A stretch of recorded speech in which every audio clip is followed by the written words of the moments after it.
Next statement is a fraction becomes 9/11 if 2 is added to both numerator and denominator. ये आपने छोटी classes में किया. न्यूमरेटर कौन सा होता है? ऊपर वाला, ठीक है, फ्रैक्शन का ऊपर वाला नंबर. डिनोमिनेटर नीचे वाला नंबर.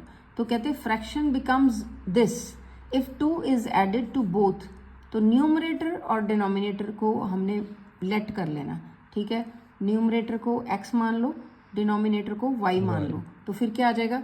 x +2, क्योंकि उन्होंने कहा ये फ्रैक्शन बन जाएगी फिर जो है वो इज इक्वल टू के इधर लिखनी है जो बन जाएगी.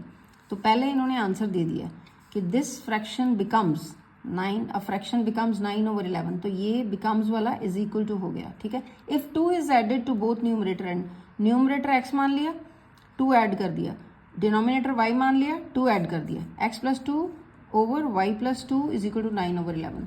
सेकेंड स्टेटमेंट, सेकेंड इक्वेशन बनाओ. If 3 is added to both it becomes 5/6. तो कैसे लिखोगे? x +3 over y +5 y +3 is equal to 5/6. तो ये सेम आ गई, दूसरी इक्वेशन बन जाएगी x +3 over y +3 is equal to 5/6.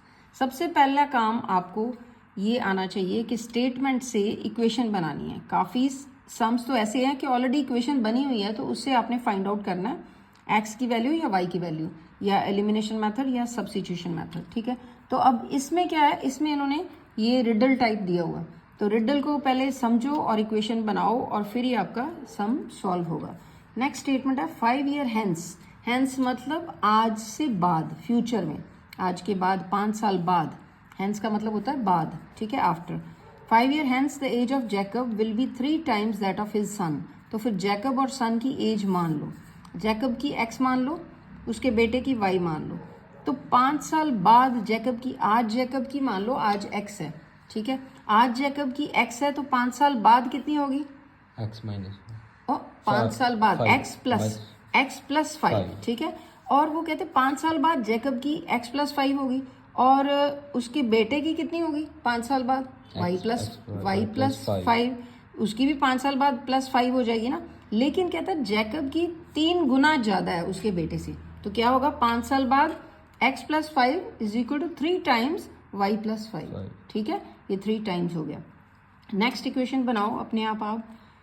5 year ago, अगो मतलब पहले, 5 साल पहले जैकब की एज जो थी वो 7 गुना थी. 7 टाइम्स मतलब 7 multiplied by 7 times that of his सन, ठीक है. तो पहले 7 साल पहले जैकब की कितनी होगी? आज जैकब की कितनी है? x. तो 7 साल पहले जैकब की कितनी होगी? x minus